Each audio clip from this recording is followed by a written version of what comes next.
Приветствую всех любителей змей! Вы на канале Ученый Змеелов, и с вами, как обычно, Анастасия Клёнина. Я знаю, как сильно и долго вы ждали новый выпуск. И вот, это он! Причем какой? Западный Казахстан, Мангистау, Устюртский заповедник и множество новых видов змей. Давайте начнем ловить.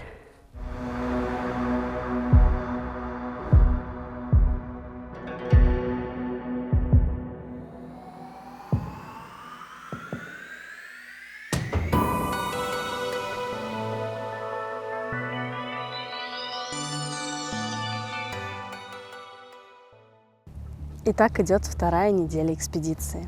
Мы находимся сейчас в Устюртском заповеднике. Тут очень сильный ветер. Итак, идет вторая неделя нашей экспедиции по Западному Казахстану. Сейчас мы находимся в Устюртском заповеднике. Я проделала очень длинный путь сначала из Тольятти до Уральска, а затем мы все вместе нашим герпетологическим экспедиционным составом отправились из Уральска в самый-самый юг Западного Казахстана, Мангистаускую область, на границу с Туркменистаном. Наша научная цель – собрать данные о генетическом разнообразии, распространении и состоянии охраны змей Западного Казахстана. Мы собираем щитки на ДНК-анализ, выявляем места обитания рептилий и записываем координаты, учитываем случаи гибели змей и укусов ими людей. Виды здесь просто потрясающие, как змей, так и пейзажей. Это место на русском языке звучит не очень – вспоротая кишка. Оно также изображено на купюре в 1000 тенге. Но главное, конечно, что здесь и во всем Казахстане обитает много рептилий. И сейчас я расскажу о наших герпетологических приключениях по порядку.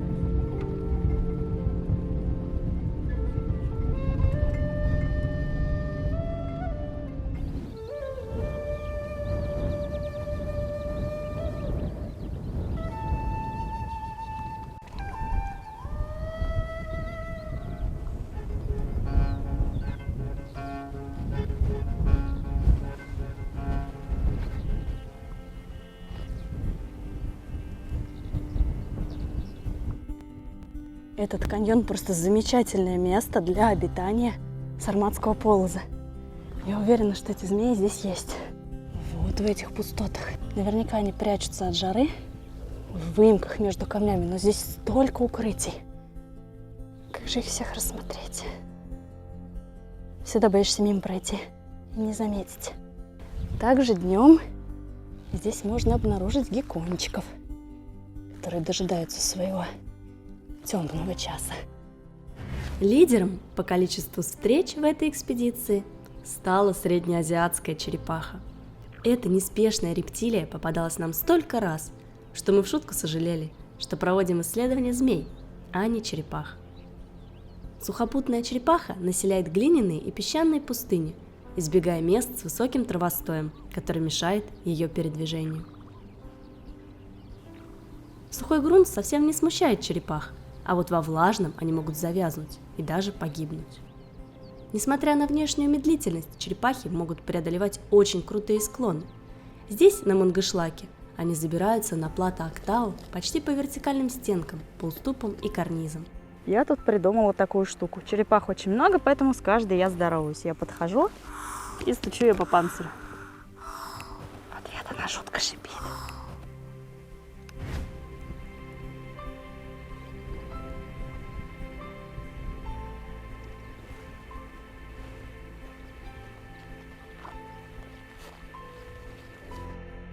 И здесь столько кустов. Вот на них должна висеть стрела-змея, которую надо будет еще догонять. Идеальное место для змей, смотрите. Надеюсь, нам сегодня повезет. Друзья, а вот и первый улов. Это сарматский полос. Причем попался он прямо здесь. Лежал в открытую, на камнях. Вот так вот, прогреваясь. Подумать только, последний раз сарматского полоза я держала в руках в 2013 году. Это было 11 лет назад на Баскунчике. Так, это у нас, похоже, самец. Спокойный такой. Вот бы у нас в Самарской области обитали такие полозы. Я была бы так рада встретить этот вид на Волге. Само совершенство. Палласов или сарматский полос – одна из самых крупных змей западного Казахстана. Его длина может достигать около 2 метров. Длиннее него здесь можно встретить только уже известного нам желтобрюхого полоза. Окраска палласовых полозов меняется с возрастом. У молодых особей хорошо выражены темные пятна на теле, тогда как у взрослых они становятся более расплывчатыми и могут почти теряться на общем буровато-пестром фоне. Украшает эту змею и яркая черная полоса, тянущаяся от глаза до края пасти. Палласов полос не ядовитая змея. По моим наблюдениям, в случае опасности он предпочитает занять оборонительную позицию и предупредительно шипеть.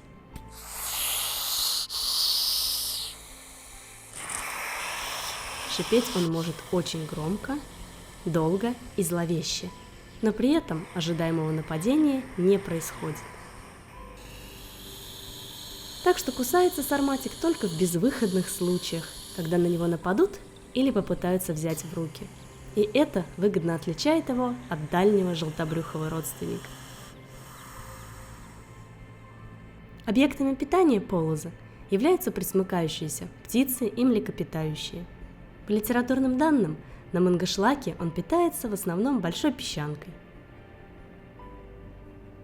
Если вы откроете Красную книгу Казахстана, то не увидите там название Палласов полос, хотя он туда внесен. Никакой мистики, просто в этом издании вид спрятан под другим названием – четырехполосый полос, к которому его относили раньше. В целом для западного Казахстана это довольно редкий вид, встречающийся на полуострове Мангышлак и в Устюртском заповеднике. Под это замечательное шипение я хочу подвести итог.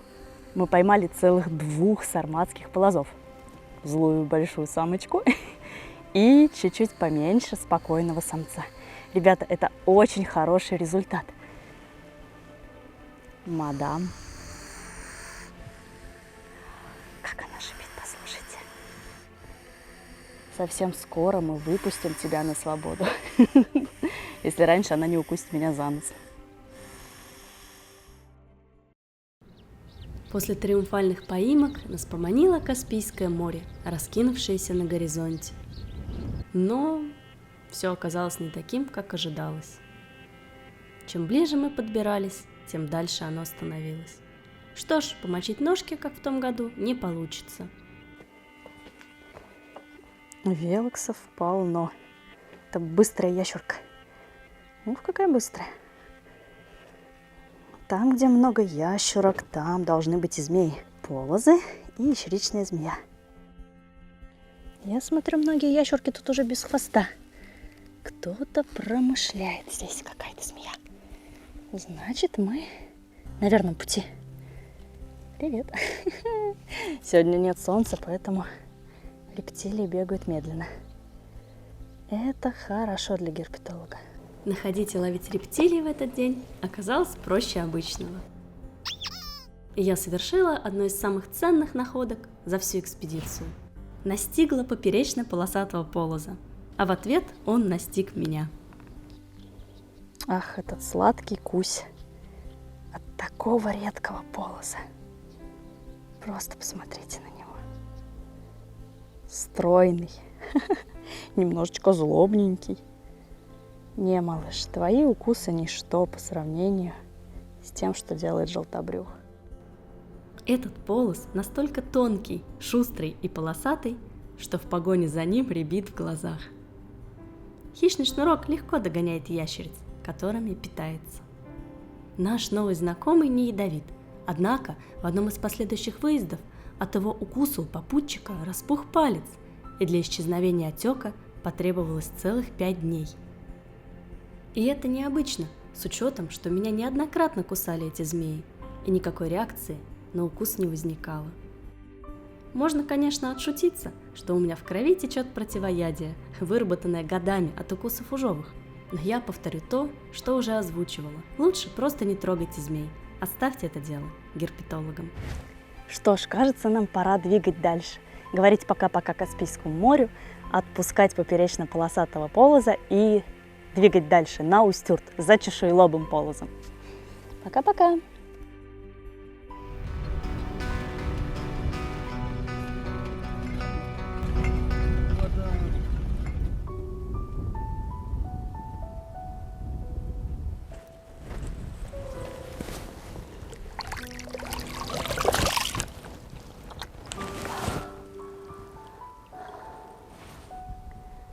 Соленая, но все равно приятно.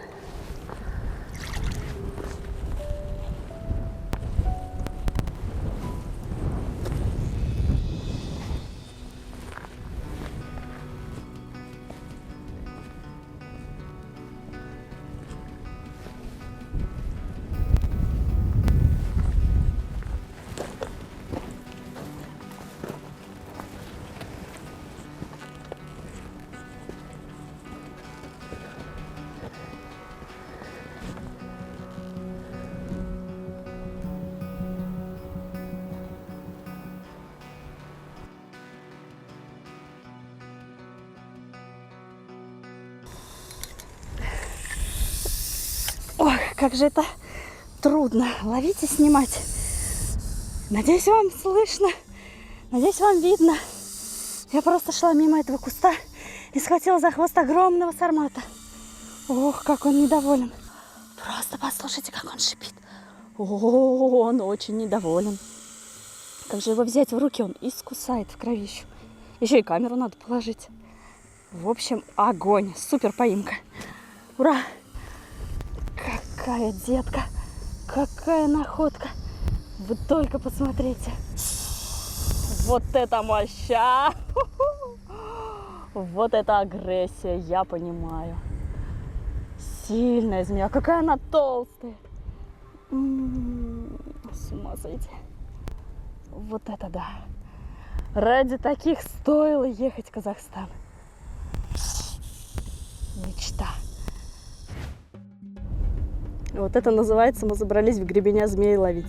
Вы просто посмотрите, сколько машин сюда приехало. Оказывается, это очень популярное место. Ребята, если вы знаете себя на фото, отпишитесь в комментариях. Те странные люди с мешками, которых вы видели, это герпетологи. Так, отпускаем точно в место отлова. Сейчас посмотрим. Давай, девочка, в свой родной куст.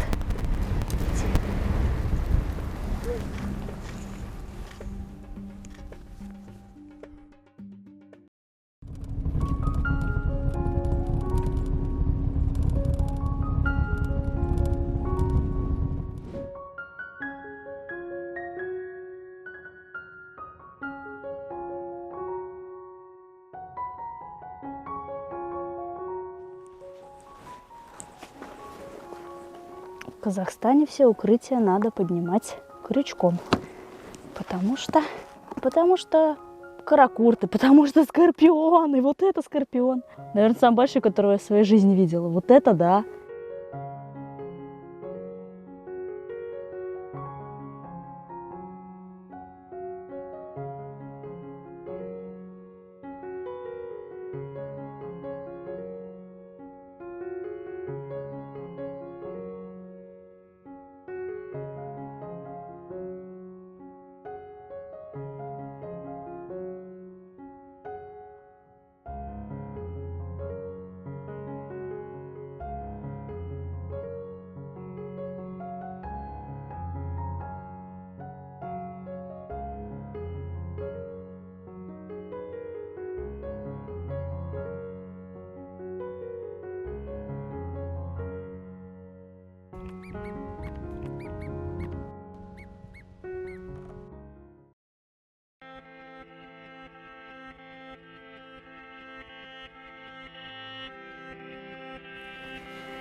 агамы. Тем временем я поймала очередную агаму. Ой, какая расцветочка, вы только посмотрите. Хвостик оранжевый, горло такое сине-фиолетовое. Да крупная достаточно особь. И она пыталась меня укусить. Степная агама – самая крупная из ящериц, которых можно встретить в западном Казахстане. Она населяет разнотипные пустыни и считается многочисленным видом. Агамы впечатляют своим драконоподобным, неповторимым внешним обликом. Все их тело покрыто многогранными чешуйками с острыми шипами различной длины, а глаза обрамлены зубчатой бахромой. Отдельно следует остановиться на окраске агам. Она не только яркая и красивая, но и меняется в зависимости от таких факторов, как температура, раздражение и даже возбуждение. На наших глазах синие оттенки половозрелых самцов и оранжевые цвета половозрелых самок загорались в естественных условиях, но после поимки словно потухали в наших руках.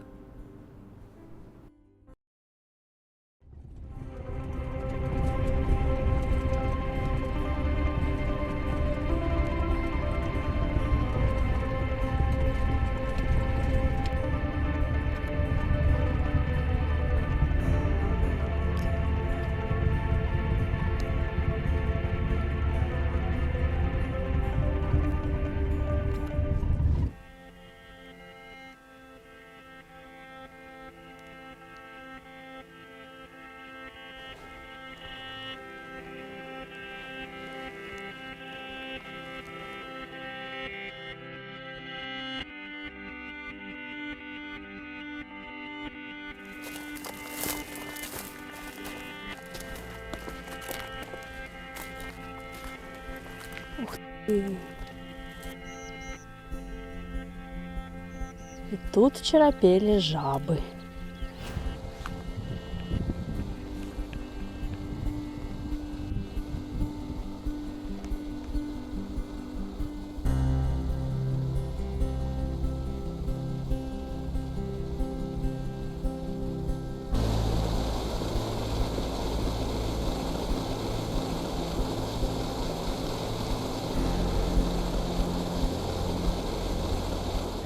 Вот тут сейчас была стрелка. Коллега говорит, что видел ее хвостик. Блин, точно так же от меня она ушла на соседней горе. Все эти гипсовые холмы так переливаются, как будто это сокровище. А ты идешь такой и думаешь, что все сокровища мира тебе не нужны. Дайте только змею. Мечты сбываются! Особенно, когда целенаправленно проходишь для их исполнения по десятку километров. Стрела-змея, кстати, ядовита, но не опасна для человека. Дело в том, что ядовитые зубы расположены у нее глубоко в пасти. Пасть небольшая, и если не засовывать в нее палец, ничего не случится.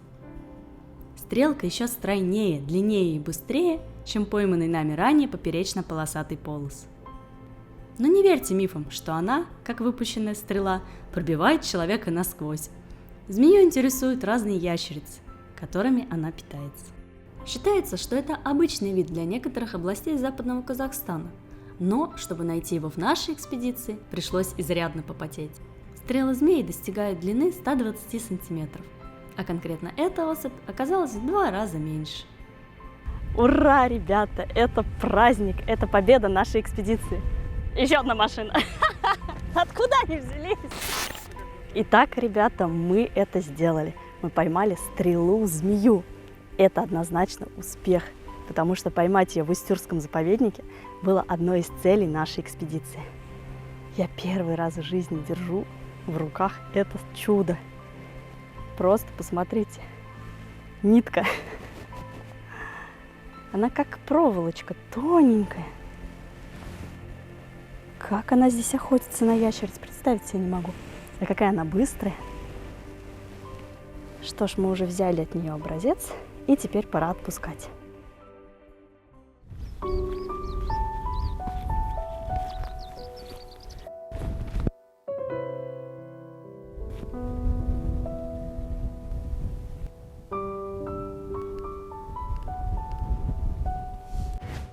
Да, Самые тяжелые дни в ходе герпетологической экспедиции – это дни с плохой погодой. Просыпаешься и ждешь в палатке погоды. Если что, палатка в этот момент выглядит вот так. То есть ее просто гнет на ветру. Зато появляется редкая возможность заснять поподробнее наш заповедный улов. Ведь далеко не каждая пойманная в экспедициях особь попадает в кадр. За день до похолодания я поймала небольшого песчаного удавчика. Более подробно о них я рассказывала в прошлом видео из Казахстана. Встретилась мне и еще одна стрела-змея. Эта особь классически обвелась вокруг веточки кустика и недвижно висела, когда я проходила мимо. Похоже, она надеялась, что я ее не замечу. Просчиталась, но где? Вишенкой на торте стал поперечно-полосатый полос, обнаруженный мной под камнем. За всю нашу поездку удалось собрать целых 9 щитков этих змей для ДНК-анализа, что, в общем-то, очень неплохо. Я должна вам кое в чем признаться. Это самая длинная экспедиция за всю мою герпетологическую практику. И накопилась уже небольшая усталость.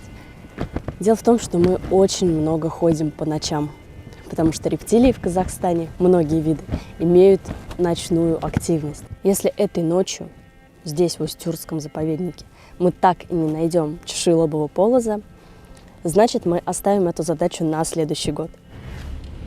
Чудо не случилось. Погода испортилась капитально и надолго. Зарядившие дожди так быстро затопили глиняные почвы, что мы еле выбрались из Устюрта. И во многом только благодаря опыту нашего замечательного водителя Алима. Итак, у нас есть повод вернуться сюда на следующий год и все-таки найти змею, у которой во лбу чешуйка горит. Вот такой невероятно насыщенной и успешной в герпетологическом плане стала наша вторая экспедиция в Западный Казахстан. Я с нетерпением жду ваших комментариев. Напоследок я хочу кое-что пояснить насчет вот этих косичек. Это не новый образ ученого-змеелова и не дань моде. Это, не побоюсь этого слова, производственная необходимость. На Мангистау нет воды, есть только пыль, грязь и ветер, и волосы превращаются в копну колтунов. Поэтому заплести такие косички было лучшим решением. И, кажется, пора их распустить. С вами была Анастасия Кленина. До новых змеиных встреч!